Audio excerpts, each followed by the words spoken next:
এক ভাই জানতে চেয়েছেন কোরবানির গোশত পশু ৩ ভাগে ভাগ করা জরুরি কিনা?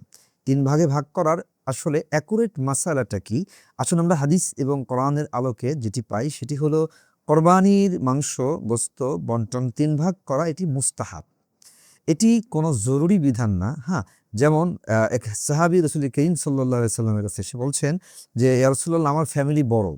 আমার কি ৩ ভাগ করা জরুরি?" তখন রাসূল বলেছেন, "না, তোমার যেহেতু ফ্যামিলি বড়, তুমি তোমার ফ্যামিলিকে খাওয়াও, এটাই উত্তম সাদকা, এটাই উত্তম সওয়াব হবে।" সো যাদের এবিলিটি আছে বছরে একটা বার এত সামান্য এবিলিটি যে সে একটা ছাগল কুরবানি করেছে, তার ফ্যামিলির লোককে খাওয়ানো, বছরে একবার সুযোগ আসে, তাহলে তার ফ্যামিলিকে পুরোটাই তার ফ্যামিলিকে খাওয়াবে। কোনো ৩ ভাগের জরুরির প্রয়োজন নেই। বাট আপনার অ্যাবিলিটি আছে সারা বছর গোশত খাওয়ার। কোরবানি করেছেন বড়, আপনি ফ্রিজজাত করছেন বড়, বেশি বড় ডিপ ফ্রিজ কিনছেন। এটি তাহলে কোরবানির উদ্দেশ্যই আপনি বোঝেননি।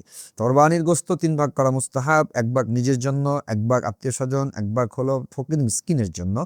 এই ৩ ভাগ আপনার যদি সামর্থ্য বেশি থাকে আপনি আরো অল্প খান, মানুষকে বিলিয়ে দিন। আল্লাহর জন্য কোরবানি করছেন, এটি আপনাকে মাথায় রাখতে হবে। সো কোরবানি যদি আপনার সামর্থ্য থাকে, অ্যাবিলিটি থাকে, অবশ্যই আপনি মানুষকে যত বেশি পারেন তত বেশি দিবেন। ন্যূনতম ৩ ভাগ করবেন। ৩ ভাগ এটি আপনার জন্য মুস্তাহাব। হ্যাঁ, আপনার অ্যাবিলিটিই নেই, খুব জাস্ট কোরবানি করেছেন, এটা আল্লাহ আপনাকে সামর্থ্য দিয়েছে।